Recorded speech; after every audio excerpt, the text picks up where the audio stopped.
What's going on, guys? Welcome back to the channel. Today we have another Battle Sisters deck profile. Springfest is coming up. The new ban list was just released a few days ago. There were no changes, and that means we have to prepare for a format that is a little bit more consistent, where we're going to know a little bit more going into the new Springfest format.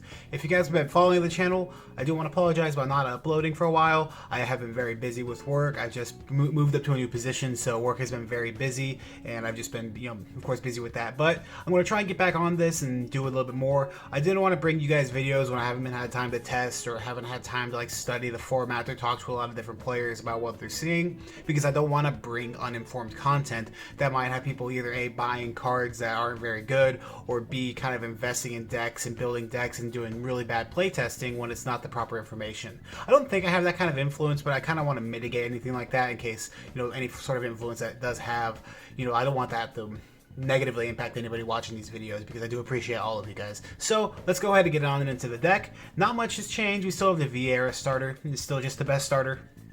So we're going to get on into the deck. So, of course, we got 4 copies of Battle Sister Fromage. This card is still incredible. It is really, really strong, especially moving into a new format where we're going to be seeing a lot of cards like Nightmare Dolls and Grand Blue. You're going to really need to keep up with a lot of card draw, and this means that Battle Sister Fromage is an excellent card, because just on Ride, you're going to counterblast 1, soul blast 1 to get 3 cards. You're getting your Protect Marker and 2 draws, and this is also a rear guard skill, so the more you see it, the more you're going to want to counterblast and soul blast away, and you're going to have a little bit more soul because of a tech card I found that I put into this deck. Yes, this card is fantastic. It's a Battle Sister name. This card is probably one of the best reasons why Battle Sisters is a very competitive deck coming into this format. And same thing with 4 copies of Goddess of the Sun, Amaterasu. This card is just absurdly strong. You're able to use its rear guard effect to, get around some triggers and put some triggers on top of your deck, or maybe put them on bottom. Say you're attacking with Fromage, you want to have a defensive trigger. Say your opponent's going to go into their Nightmare Doll turn, you really need to buff up your defensives.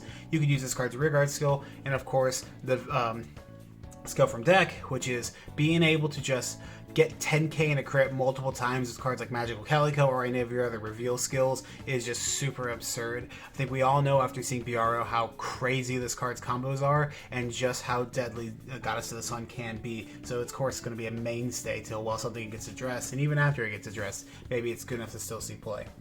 On to the grade 2s. We're still on 4 copies of Battle Sister Trifold. This card is still absurd, and it's actually gotten a little bit better since we now have ways to kind of turbocharge grade 3s into our soul, so our Momotar becomes much more deadly, because now instead of just stacking triggers on a card that's going to get perfect guarded, we can actually use this skill because of this card called Drilling Angel. Forgive the one proxy. I've ordered this card a few times as it showed up, but just because of this skill, letting us shove a grade 3 into the soul on our first stride means Battle Sister Trifold's ability to Soul Blast 1 to go ahead and get Sentinel Restrict is going to be very, very deadly against a lot of decks, because this card's going to get crazy power with Momo. You're going to get to 50, 60, 70k if you have a booster, swinging 3 to 4 crit Sentinel Restrict when you're stacking crits on top of this card. It's going to be super, super impactful, and especially later on in the game, when you're playing against Protect decks and they have Protect markers, this is just as good. Because one of the problems with playing against Protect, maybe decks like Grand Blue, Momo sometimes can't finish out that game because they do, they might know they're playing against OTT, so they're going to use cards like Greed Shade or Columbard to kind of mill PGs, add PGs back to the hand, and this prevents them from using those PGs that they're constantly filtering back into their hand to guard that attack. And it stops the Protect marker, which is very important because it's just Sentinel. And Sentinels do count as Protect markers. So we're going to go into our 4 copies of Battle Sister Choquette still. Again, Heal Guardians prove to be really, really strong, especially this and the other card that does the exact same thing as it.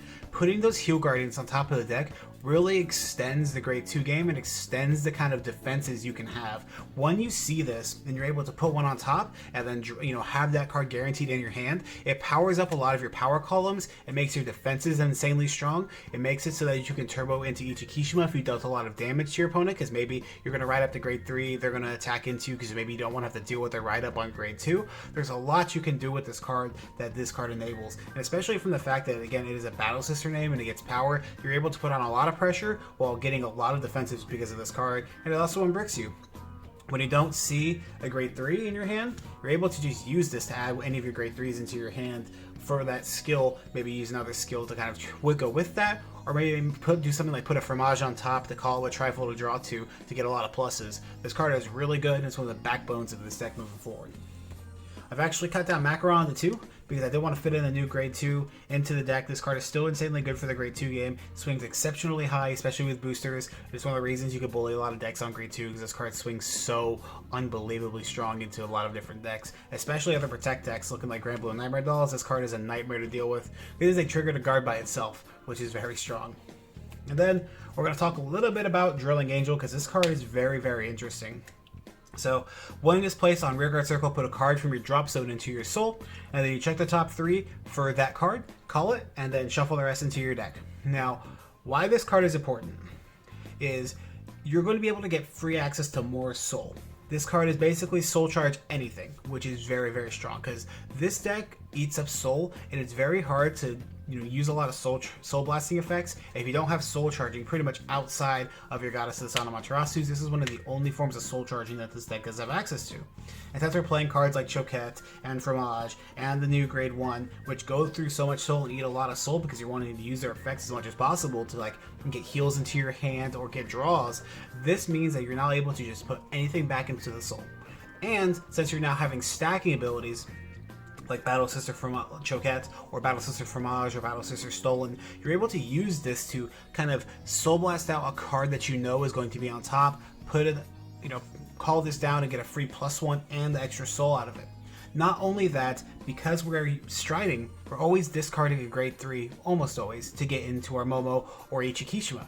This means that this card can be called, put a grade 3 into our soul, and activate our Trifull Sentinel restrict, meaning that our opponent can't use Sentinels or protect markers, which is very important because protects Grand Blue is a protect deck and it's going to be very represented during that card's battle. So it means that stacking triggers on a single card can be very, very dangerous.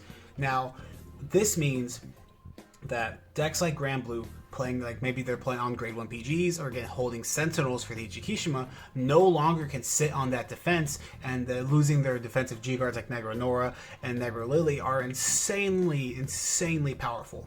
This card is crazy. There is an argument to just run the 2 copies of the Battle Sister Orange Jet instead, or maybe just 2 more Macaron and throw keep the Macarons in there. But I think the utility that this card offers, plus the 10k base, which is very important if you saw my 10k grade 2 theory, so important to have a card like this into your deck that has that defensive power and has the ability to kind of just sit on and tank a lot of blows from decks that are just playing 9Ks. So I think this card is crazy. It was an insane discovery when I was, going through card lists, because I don't play Standard, but I like to go through all the card lists to kind of see what Standard is bringing to us, and this is one of the cards that I feel like can be very impactful coming into this new format, well, new format, quote-unquote.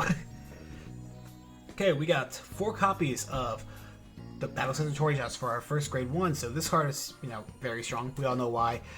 Getting 13k boosting the entire game while having a card advantage engine by being able to especially reuse it with cards like Drilling Angel. Maybe you soul blast it out, then have Drilling Angel call it back, call it out, check 1, add a card. You're getting so many pluses. It's swinging for big columns.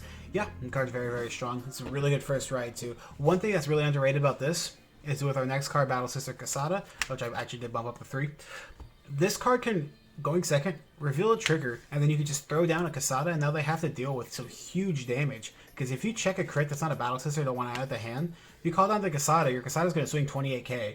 Maybe with a crit, maybe they're not going to no-guard this, and I'm just going to take the crit. They realize, oh wait, I have to deal with this too. So you're swinging, putting a lot of pressure on if you don't understand how to play your turns around this card. It's very, very good. And then yes, we bumped up Battle Sister Casada to 3. I really like this card in my new testing. I was playing it at 2 of my older lists, but this card has come up a lot. Especially when you're playing the 4 copies of Choquette, and then I'd move this card down to 3, the 3 copies of the Miko Veliget's Fumino. You're stacking a lot of triggers, and you're putting a lot of triggers to your top of your deck. So that means that Casada is now an extremely viable attacker. It's swinging 1k less to Macaron, which is insane, because a lot of times you're going to be having this behind a grade 2, or this by itself, swinging into 8Ks when you're going first, which means that power loss doesn't really matter. It's still like a Macaron, and it means they're going to have to guard with a trigger in order to kind of weather that storm. This card just comes up so much more often, especially playing a card like Drilling Angel. Since we're losing the extra power that Macaron did provide, this card will now allow us to kind of gain that back and continue putting pressure on our opponent in the early game, since that's what this deck likes to do. Now, to our last Battle Sister Grade 1, I'm playing one copy of the Panatone. I still want this in here for the name, and the skill does come up where I do need extra soul. So putting it into the soul to kind of shuffle the top cards of your deck, give some power to your other Grade 2 units or the Grade 1 units that need you to touch the top card of your deck, as well as getting extra trigger power, does come up, but I don't think it comes up enough to kind of outweigh the early game power of Casada. So I think these cards are interchangeable, but personally I've enjoyed the Casada more in my recent testing. Alright, on to 3 copies of Miko of Elegance Fumino. Now, I think with the fading out of decks like Kaguro, because of cards like Heel Guardians, and especially the advent of Rollick really punishing decks like Kaguro for trying to do that to you, that decks I'm not going to need the Heel Guardian as impactful. It's not going to be as necessary for me to live. So I think cutting down of one of this to play a stronger Grade 2 lineup with a bit of a stronger kill turn for more controlling decks like Granblue is very important. This card is still extremely good because boosting, you're having a 10k boost, swinging at 24 means the best decks in the format like Dolls and Granblue are going to have to deal with a 24k, which they can't even guard with a trigger when they're on Grade 2. Very, very strong numbers, very, very good utility, especially because it can search for a Grade 3 and just put it on top. So say you're going first, you need to search for a Grade 3, you could go ahead and put a Fromage on top, get your Fromage secured for the rest of the game, or get a Stride Fighter secured for the rest of the game, or just reveal a Goddess of the Sun and swing in with a lot of damage very early. If your opponent doesn't draw well, they can just lose to that, so very, very good. And then 2 copies of Magical Calico. I've kept this the same. You can maybe cut a Fumino or a Macaron. It feels bad to say Macaron, but you can probably cut one of them to play a third. But I've liked to. It does come up the fact that maybe I don't draw it all the time. So there's reasons to play 3. I play it at 2 because I feel like I like the utility of the rest of the cards in the deck. But Magical Calico is still just an obscene card. It does so much for the deck. You're able to once get extra soul, which is kind of important because then you can do stuff like call down another Fromage and get more draws, or use your other Grade 3 skills to maybe heal down. Very, very good. Yeah, I'm surprised if any card survived, it was Magical Calico. On to the triggers. Of course, we got the 4 Heel Guardians. They're just insane. The fact that they're Grade 3 synergizes so well. Yeah. And then cards incredible, especially the defensive pact. And you can be able to survive turns that on Grade 3 that you shouldn't be able to normally survive just because of that 10k. So being able to stack your heal off of damage and be very, very safe, stay at 1 to 2 damage when your opponent commits a lot to a Grade 3 turn can be very, very good. 2 copies of Toto, 2 and 2 PGs, 4 Muffin, 2 Stride Crit, 2 Sentinel Crit, and then 1 of the Battle Sister Ginger. It's a very weird trigger lineup, I know. I found myself enjoying it. And then, 4 Muffin is still incredibly impactful. I still like the 2-2 split on the Sentinel Crits and the Draw PGs because it lets me stay at 9 crit triggers in the deck. I don't really want to go below that because crits are so important for a 3-attack deck to have, because if you have to punish your opponent when they're not, see if you hit draws in situations where these can be crits, there's a lot of cases where your opponent does live. So playing the 2 Sentinel Crits and then kind of being smarter with our Sentinel uses, our Protect markers, is probably the way to go. And then still on the Vanilla Cry Over trigger. Again, this is kind of a point of contention. Some people don't like it, some people do. I personally really like this card. Being able to give 100 million to a couple different rows, especially when you have multiple Grade 3s in Soul, so your opponent can't just PG one of them. Very, very good. And that's it for the main deck. Let's go ahead and get into the extra deck. Not much has changed in the extra deck, actually nothing at all, but I do have some suggestions. Still the 4 copies of Stolen. I really like this card for long drawn out games, especially decks that can really use a lot of small multi-attacks. This card is very, very strong against because you're able to just stack triggers and sit at 22, 32k, take some damage, then use your Grade 3 searchers to heal down. It can be very abusive. 4 copies of Ichikishima. Yeah, it's Ichi. We all know why this card is insanely strong. Drilling Angel really helps this card. Trifle really helps this card. Being able to not have to deal with Silent Tom, or not have to kind of worry about that card being a brick in our deck just anytime before your second stride, that makes this card so insane. 2 copies of Momo. Card is very, very good. Not much more to say about Momo. It just kills everybody. 2 copies of Wakahirume. Again, being able to stack the Overtrigger on top of the deck, or stack heals while healing. Like double healing on this card can be very, very good, especially because you're getting draws out of it. You're going to get multiple heals.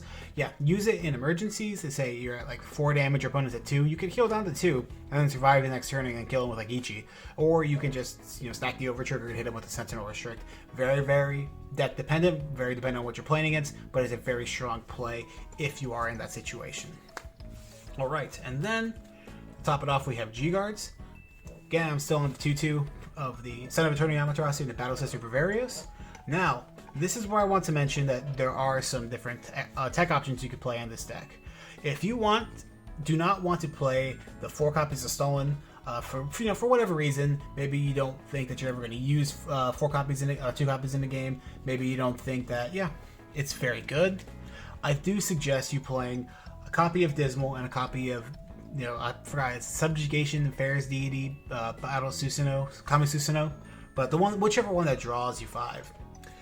In some cases, those cards can be extremely good at living out these long drawn combo turns at 1 to 2 cards, just throwing it down, drawing a bunch of cards, and then trying to stay afloat. My only issue with it is it has negative synergy with Fromage. It eats up a lot of CB, which this deck doesn't have much access to countercharging outside of Muffin. So there's no way to, like, if you're on like 2 face-up damage, there's no way to like draw those cards and take advantage of the fact that, oh, I drew a Fromage, I can just, you know, draw more cards and stay more safe. If you know, there's a lot of situations where if you use your counterblast, maybe you're going to be stuck like only being able to use the Susanoo, or being in a situation where your opponent is going to deny you, maybe deal 1 damage, and you're not going to be able to use your Kami Susanoo at all, and you're just going to be stuck at 2 to 3 cards in hand. So. And then Dismal is just a very strong card, but I can't find space to put it in the deck because everything here really needs to be at either 4 or 2 of. I can't really see myself cutting down an extra copy of Momo because there are games where it comes up twice to where your opponent's struggling with their hand, and then maybe, you know, they're playing like a deck to like protect markers. This will not be good enough. You really need the extra attack to kind of force the game out. So yeah, a few different options now. Things kind of opened up when we've seen how the meta has shifted and the meta has progressed, and this is the way I like to build the deck, and it's very, very strong. So guys, if you like that, go ahead and leave a like and a subscribe. I'm going to try and again upload more on this channel. I really do enjoy making content, especially like talking about stuff I really enjoy and like theory crafting and stuff. So if you guys enjoy that, again, leave a like and a subscribe, and thank you very much, and peace out.